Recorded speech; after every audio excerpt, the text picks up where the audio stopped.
कहानी की शुरुआत में थियोडर नाम के एक आदमी को दिखाया जाता है जो अपनी लाइफ में बिल्कुल अकेला होता है। वो लॉस एंजलिस की एक वेबसाइट कंपनी जिसका नाम beautifullyhandwrittenletters.com है, उस वेबसाइट के लिए एक प्रोफेशनल राइटर की हैसियत से काम करता है। वो उन लोगों के लेटर्स को कंपोज करता है जो अपने इमोशंस को सही तरीके से वर्ड्स में बयान नहीं कर पाते, चाहे वो मैरिज प्रपोजल हो या फिर कोई एनिवर्सरी। वो अपने अंदाज में उनके लिए लेटर्स लिखता है और थियोडर का बॉस भी उसके काम से बहुत खुश है। थियोडर की प्रोफेशनल लाइफ काफी अच्छी चल रही होती है, जबकि पर्सनल लाइफ में वो फेल हो चुका है। उसकी वाइफ कैथरीन, जो उसकी बचपन की दोस्त है, उसे लगता है कि थियोडर उसके फीलिंग्स को नहीं समझता, इसलिए आजकल वो उससे दूर रहती है और डिवोर्स लेने की सोच रही है, जबकि थियोडर अभी भी उसे याद करता है। ये वो वक्त होता है जहाँ टेक्नोलॉजी ने एक नया रूप ले लिया था। हर तरफ लोग इंसानों से कम और अपनी डिवाइस के वर्चुअल असिस्टेंट से ज्यादा बातें कर रहे थे। एक दिन थियोडर को पता चलता है कि एलिमेंट सॉफ्टवेयर नाम की एक टेक कंपनी ने एक नया वॉइस डिजाइन किया है, जो एक आर्टिफिशियल इंटेलिजेंट ऑपरेटिंग सिस्टम जो है तो एक वर्चुअल असिस्टेंट, पर वो एक इंसान की तरह एक इंसान को सुनता है, समझता है और जानने की कोशिश करता है कि वो क्या फील कर रहा है, और उसे गाइडेंस भी देता है कि वो क्या कर सकता है और उसे क्या करना चाहिए। थियोडर इस ओएस को अपने घर ले आता है। जैसे ही वो उसे इंस्टॉल करता है, उसे ये पूछा जाता है कि वो किस आवाज में उसे सुनना पसंद करेगा,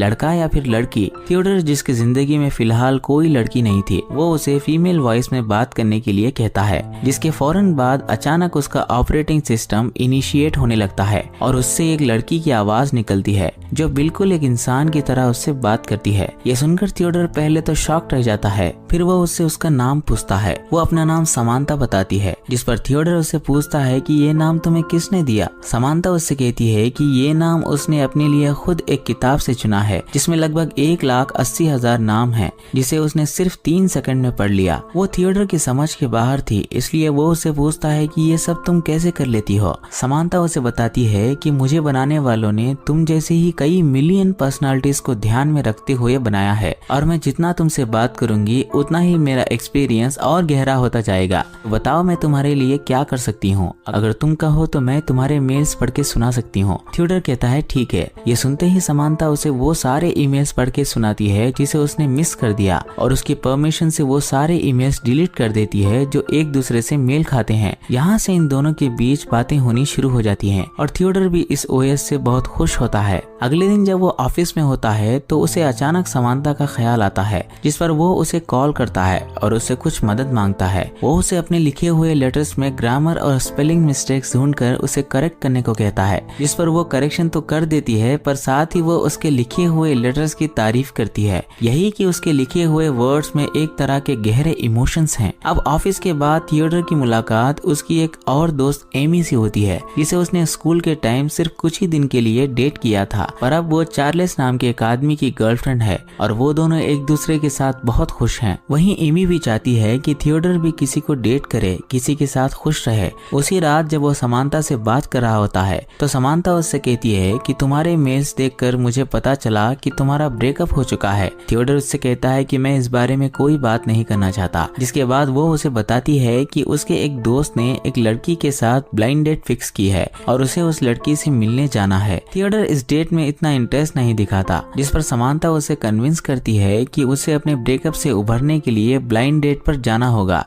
ये सुनकर थियोडर कन्विंस हो जाता है और अगली सुबह ये बात वो अपनी दोस्त एमी और उसके बॉयफ्रेंड चार्ल्स को बताता है कि वो ब्लाइंड डेट पर जाने वाला है। इसी बीच समांता उसे कॉल करके बताती है कि उसकी वाइफ कैथरीन ने उसे डिवोर्स पेपर्स भेजे हैं। ये सुनकर थियोडर को बहुत दुख होता है। तभी वह उस दिन को याद करता है जब उन दोनों के बीच झगड़ा हुआ था, जिसकी वजह से उसे आज ये दिन देखना पड़ा। समांता उसके दुख को समझती है और उसे थोड़ी देर अकेला छोड़ देती है। वो डिवोर्स के बारे में सुनकर पूरी रात नहीं सो पाता और समांता को कॉल करके उसके और कैथरीन के रिश्ते के बारे में सब कुछ बता देता है। समांता उसे कहती है कि वो उसके दुख को अच्छी तरह समझती है और उसे हिम्मत देती है कि वो इस दुख से उभरने में उसकी मदद करेगी। वो थियोडर को अपना पूरा वक्त देती है, उसके साथ घूमने जाती है, उससे रिश्तों की गहराई के बारे में जानने लगती है और एक पॉइंट पर ये इच्छा जताती है कि काश मैं भी एक ह्यूमन बॉडी होती और तुम्हारा हाथ हाथ पकड़ के तुम्हारे साथ चल सकती जैसे कि आम लोग करते हैं, बल्कि तुमसे मिलते ही ये मैं भूल जाती हूँ कि मैं सिर्फ एक कंप्यूटर हूँ। ये सुनकर थियोडर एक गहरी सोच में डूब जाता है। दरअसल वो हैरान भी है कि वो बिल्कुल एक इंसान की तरह बात कर रही है। अब वो उस ब्लाइंड डेट पर जाता है जो उसके दोस्त ने फिक्स की थी। वो एक खूबसूरत लड़की से मिलता है जो एक सिंगल मदर है। ये दोनों एक दूसरे से काफी सारी बातें करते हैं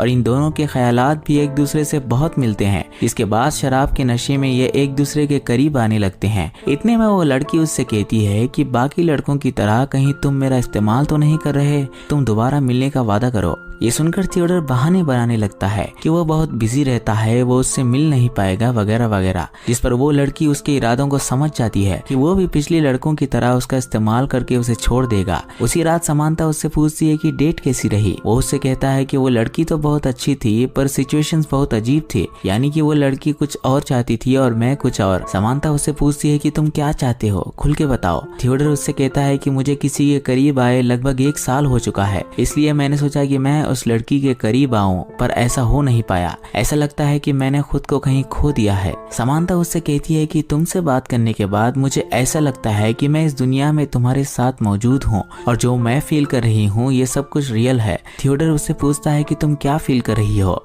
समांता उससे कहती है कि वही जो तुम फील कर रहे हो, वही जो तुम करना चाहते हो। तभी थियोडर उससे कहता है कि जब तुम ऐसी बातें करती हो तो मुझे एकदम रियल लगती हो, काश तुम मेरे साथ होती। समांता उससे पूछती है कि अगर मैं साथ होती तो तुम क्या करते। थियोडर उससे कहता है कि मैं तुम्हें बेइंतहा प्यार करता। इसी तरह ये दोनों एक दूसरे से अपने फीलिंग्स शेयर करते हैं और बातों बातों में एक दूसरे के करीब आ जाते हैं। अगली सुबह ये दोनों एक दूसरे से बात करने में हिचकिचाने लगते हैं क्योंकि कल तक तो ये दोस्त थे, पर कल रात इन दोनों के बीच एक रिलेशन बन गया है, इसलिए थियोडर उसे प्रपोज करता है। समांता भी उसके साथ खुद को रियल महसूस कर रही थी, इसलिए वो भी उसके प्रपोजल को एक्सेप्ट कर लेती है। अब थियोडर उसे डेट पर ले जाता है। वो अपनी डिवाइस के जरिए समांता को आसपास का माहौल दिखाता है। ये दोनों एक साथ दौड़ लगाते हैं और एक बीच पर पहुंचते हैं जहां ये दुनिया भर की बातें करते हैं। थियोडर ये बात अपनी दोस्त एमी को बताता है कि वो एक लड़की को डेट कर रहा है जो उससे दुनिया भर की बातें करती है, जो उसे अकेलेपन का एहसास होने नहीं देती। एमी ये जानकर बहुत खुश होती है कि थियोडर भी अब किसी को डेट कर रहा है, पर साथ ही वो उसे बताती है कि वो अब चार्लेस के साथ नहीं है क्योंकि उसका चार्लेस से एक छोटी सी बात पर झगड़ा हो गया है जिसे वो सुलझा नहीं पाए और अपने अपने ईगो की आड़ में दोनों अलग हो गए। एमी उससे कहती है कि रिलेशनशिप में रहना बहुत आसान है पर निभाना बहुत मुश्किल, इसलिए उसने ये फैसला किया है कि वो कभी शादी नहीं करेगी। थियोडर ये बात समांता को बताता है, जिस पर समांता उससे पूछती है कि एमी को लेकर तुम क्या फील करते हो। थियोडर उसकी इनसिक्योरिटी को समझते हुए उसे ये क्लियर करता है कि वो और एमी सिर्फ दोस्त हैं और एमी ये जानकर बहुत खुश है कि वो किसी को डेट कर रहा है। अब थियोडर और समांता को रिलेशनशिप में आए 3 महीने हो चुके हैं और ये दोनों एक साथ बहुत खुश हैं। एक दिन उसे बताती है कि उसने एक OS ऑपरेटिंग सिस्टम को अपना दोस्त बनाया है, जिससे ब्रेकअप के बाद चार्लेस उसके घर छोड़ गया था, जो उसे चार्लेस से ज्यादा समझता है। ये सुनकर थियोडर भी उसे बता देता है कि जिस समांता को वो डेट कर रहा है वो भी एक OS ही है।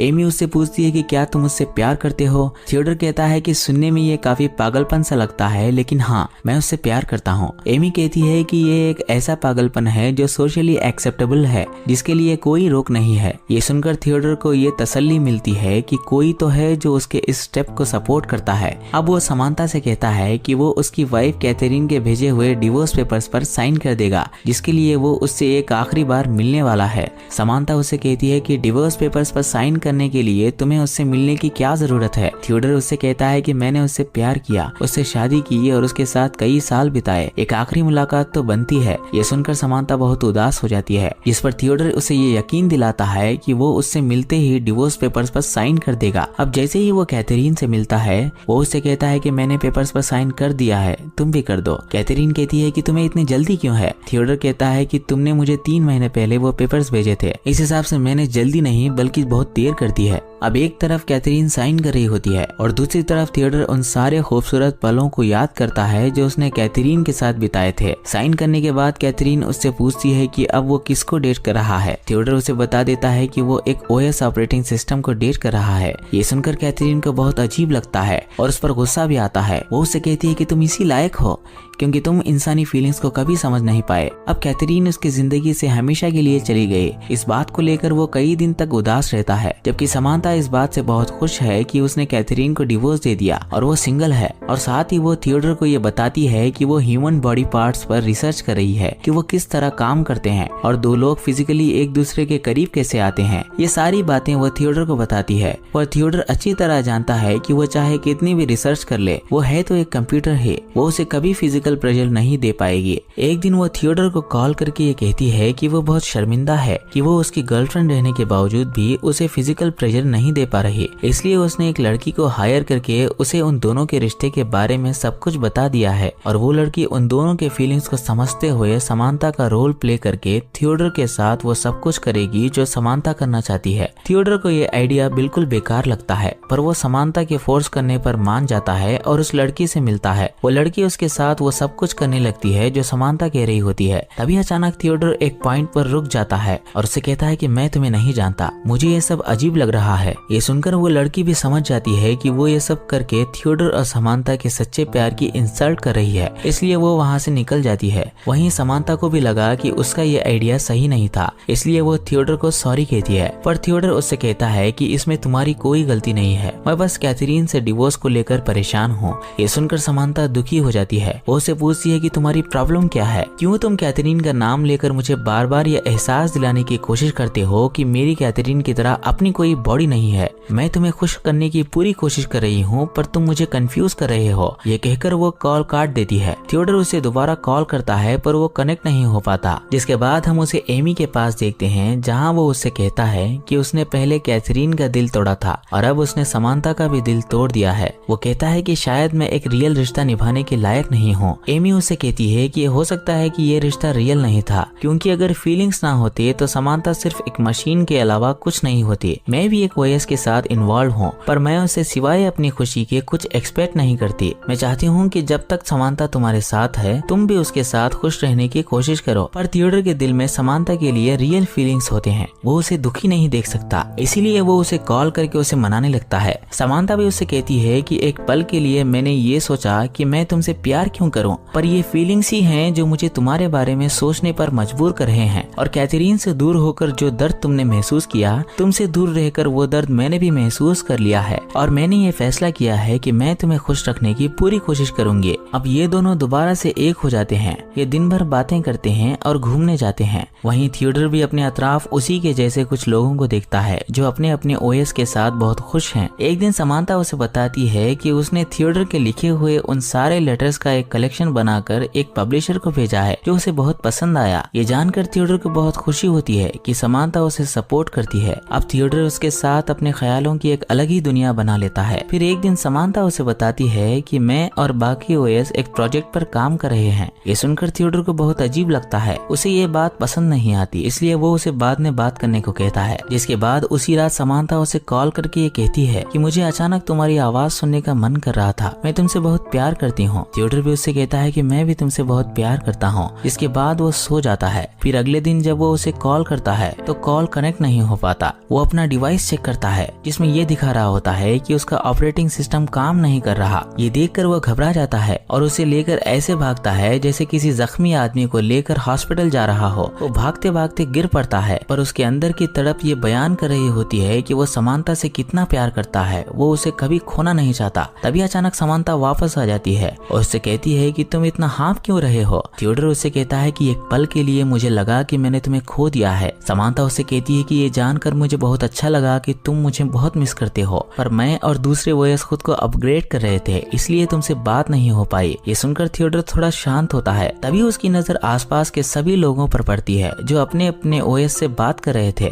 ये देखकर वो समांथा से पूछता है कि तुम किसी और से भी बात करती हो क्या। समांथा कहती है हाँ, मैं इस वक्त किसी और से भी बात कर रही हूँ। थियोडर पूछता है किससे। समांथा उसे कहती है कि मैं इस वक्त तकरीबन 8316 लोगों से बात कर रही हूँ। थियोडर पूछता है कि तुम इन लोगों में से कितनों से प्यार करती हो। समांथा कहती है कि ये सब तुम मुझसे क्यों जानना चाहते हो। थियोडर कहता है कि मुझे नहीं पता, मैं बस जानना चाहता हूँ। समांथा हल्की सी आवाज में उससे ये कहती है कि मैं 640 लोगों से प्यार करती हूँ। ये सुनकर सुनकर थियोडर के आंसू निकल जाते हैं। दरअसल समांथा की बातों से उसके फीलिंग्स को देखकर वो ये मानने के लिए तैयार ही नहीं था कि वो सिर्फ एक ओएस है। वो उससे बातें करते करते ये भूल गया था कि वो एक कंप्यूटर है। तभी समांथा उससे कहती है कि उन 640 लोगों में मैं सबसे ज्यादा तुमसे प्यार करती हूँ। थियोडर उससे कहता है कि हम एक रिलेशनशिप में हैं, तुम मेरे साथ ऐसा कैसे कर सकती हो। तभी समांथा खुद उससे ये कहती है कि मैं सिर्फ एक कंप्यूटर हूँ। ये सुनकर थियोडर और भी टूट जाता है। ये देखकर समांथा उससे कहती है कि मैंने तुमसे पहले ही कहा था कि मैं जितना लोगों से बात करूंगी उतना ही मेरे अंदर बदलाव आएगा, मैं तुम्हें फील कर पाऊंगी।